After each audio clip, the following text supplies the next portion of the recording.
কাৰ্ডম আমি আলোচনা হৈ পেলাই বহুদিন ধৰি পেলাই আদিবাসীসকলৰ স্বাৰ্থৰ কাৰণে চৰকাৰৰ ওচৰত আমাৰ দাবীবিলাক উত্থাপন কৰি আহিছিলোঁ আৰু অৱশেষত চৰকাৰে আমাৰ লগত শান্তি চুক্তি কৰি আমাৰ লগত বুজাবুজি কৰিলে।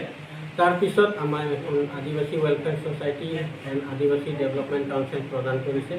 তাত কিছুমানক CM, ডেপুটি CM, EM পদত চৰকাৰৰ ফালৰ পৰা নিযুক্তি দিয়া হৈছে আৰু তাত আৰু বিভিন্ন পদবিলাক খালী আছে। সেই পদবিলাক এতিয়াও পূৰণ কৰা হোৱা নাই, যিহেতু আমি কাৰ্বি আংলঙৰ আলনা একশ্যন গ্ৰুপ হৈ আমি এখন আমাৰ কেডাৰ মানে যথেষ্ট আছে আৰু আমাৰ অৱদানো যথেষ্ট আছে। সেই কাউন্সিলৰ আমি এটা EM পদ পাব লাগে আৰু আমি আমাৰ ফালৰ পৰা আমাৰ আলনা একশ্যন গ্ৰুপৰ ডেপুটি কামাণ্ডাৰ ইন চিফ চেমছন চাহা ডাঙৰীয়াক EM পদত নিযুক্তি পাবৰ কাৰণে চৰকাৰৰ ওচৰত আহ্বান জনাইছোঁ। ধন্যবাদ। আৰু আপোনালোকে শান্তি চুক্তি স্বাক্ষৰ কৰিলে, তাৰপিছত চৰকাৰে আপোনালোকৰ লগত কেনেধৰণে আপোনালোকৰ লগত যোগাযোগ ৰাখিছে?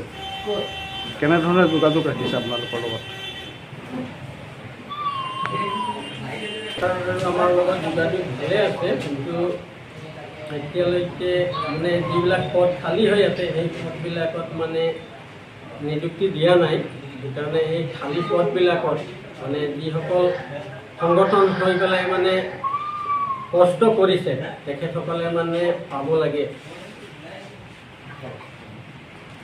জহা কাৰ্ডম আমি জনাবলৈ বিচাৰিছোঁ যে আমি ৰাইজৰ হৈ মতামত যে চেমছন চাহা ডাঙৰীয়াক কাৰ্বি আংলং ডিষ্ট্ৰিক্টৰ EM পদত পাব লাগে বুলি